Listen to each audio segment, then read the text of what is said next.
So ayan, gagawa naman tayo ng DIY electronics project, yung flasher circuit natin gamit yung 12 volts na bulb, yung kagaya sa video natin. So ayan, umpisahan na natin. Ito yung mga parts na kailangan natin.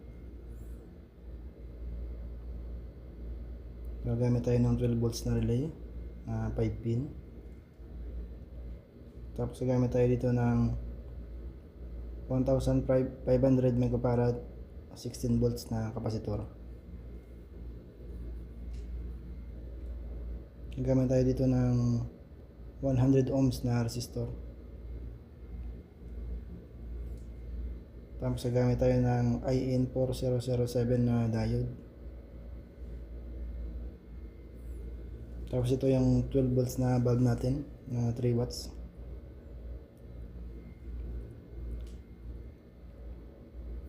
Tapos ito yung jumper wire natin, gagamitin sa input side natin mamaya. So yan, umpisa na natin. Ito yung 12 volts natin na relay na 5 pin. Tapos ito yung 1000 microfarad 16 volts natin na kapasitor.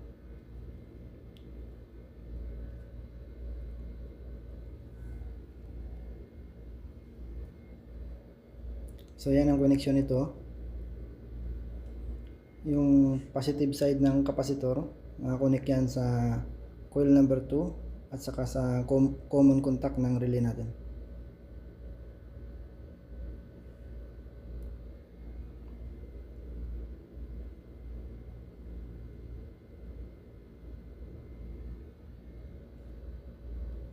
Tapos yung negative side naman ng kapasitor, nakakonect naman yan sa coil number 1 natin. Coil number 1 ng relay.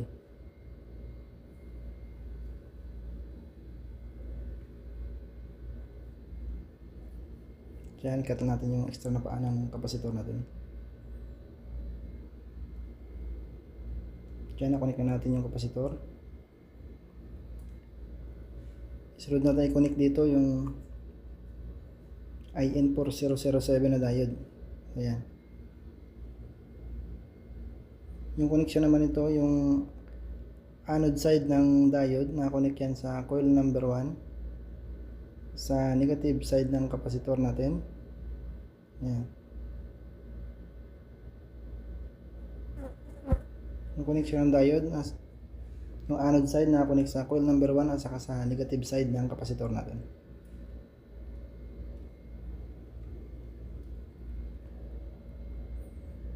Tapos ito naman yung 100 ohms na resistor natin. Yung connection naman ng 100 ohms na resistor, yung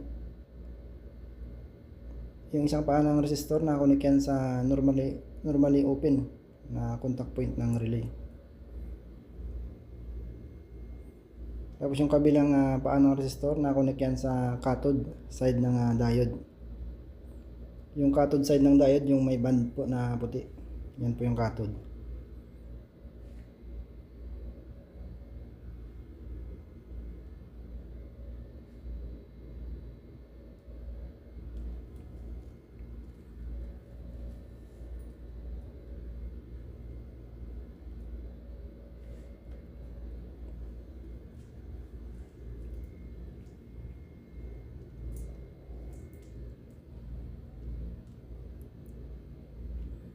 So yan, na-connect na.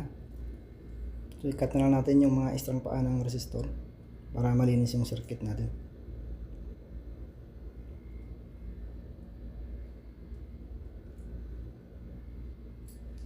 So ayan yung circuit natin.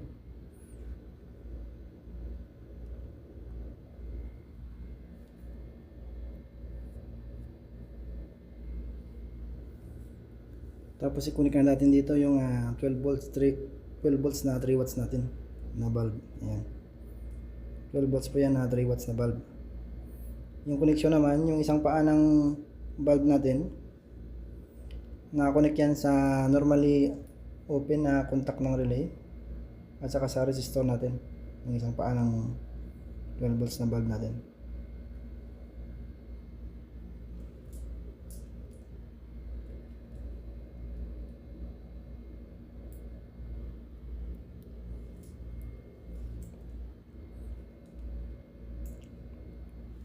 So yan, kompleto na yung circuit. Yung jumper guard na lang natin yung kulang.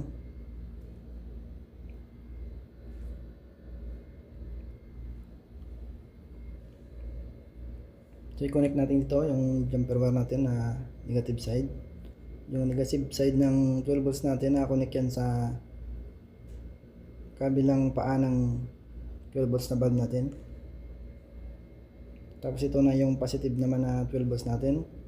Yung connection naman ng positive 12 volts natin na connect yan sa coil number 2, sa common contact ng relay at saka sa positive side ng capacitor natin.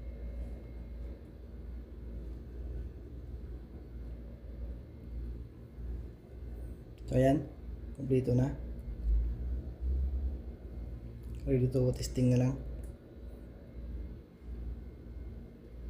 So itabi muna natin. Ito yung gagamitin natin na supply sa input voltage natin. So ito yung multimeter natin, digital. Select natin sa DC. So i-clip natin yung input voltage natin sa ating test probe. So yan. Ito yung input natin voltage na gagamitin, 12 volts DC. Yan po yung gagamitin natin sa DIY natin na placer circuit. Kaya i-connect natin yung positive sa positive input na 12 volts. Tapos yung negative naman, i-connect natin sa negative input natin na 12 volts din. So yan, nagpo-plus na yung 12 volts natin na bulb. Yan po, gumagana po yung circuit natin.